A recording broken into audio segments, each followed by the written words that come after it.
далеко, далеко, далеко, далеко. Ускакала в поле молодая лошадь. Так легко, так легко, так легко, так легко. Не догонишь, не поймаешь, не гонешь. Далеко, далеко, далеко. Biz hozir Yeni Yüzyıl universitetidamiz. Universitet biz uchun avtomobil berdi va hozir mashinaga o'tirib universitetni aylanamiz.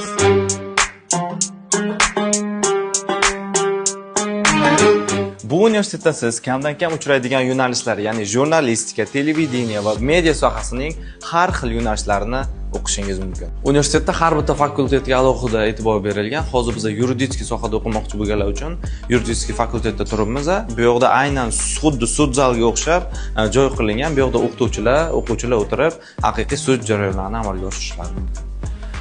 Bu universitetda media sohasi juda ham rivojlangan deb o'tdim.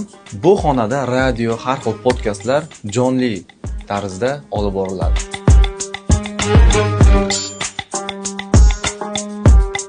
Bu universitetda nafaqat media sohasi va yuridik soha, balki meditsina sohasi ham o'rgatiladi. Biz hozir universitetning konferens holidamiz. Bu holda har xil eventlar, har xil kinolar va bitiruv kechalari shu yoqda o'tkaziladi. Biz hozir universitet kutubxonasidamiz. Asvesheniyaga esa gap yo'q. Bo'lgan hamma joy panorama derazalar va tabiiy yorug'lik. Hozir biz universitet avtomobilida aylanib yuribmiz. Universitet xodimlariga bu uchun juda ham katta rahmat. Bizga obuna bo'ling va bundan ham qiziq kontentlarni ko'rishda davom etamiz. Universitet sinfxonasida o'tiribmiz hozir. Ko'rib turibsizlar, xonalar juda ham yorqin va tabiiy yorug'likdan juda ham ko'p foydalanilgan. Yeni Yüzyıl universiteti bo'ylab video obzorimiz o'z nihoyasiga yetdi. Agarda siz ham Istanbuldagi universitetlar talabasiga aylanmoqchi bo'lsangiz, bizga murojaat qiling.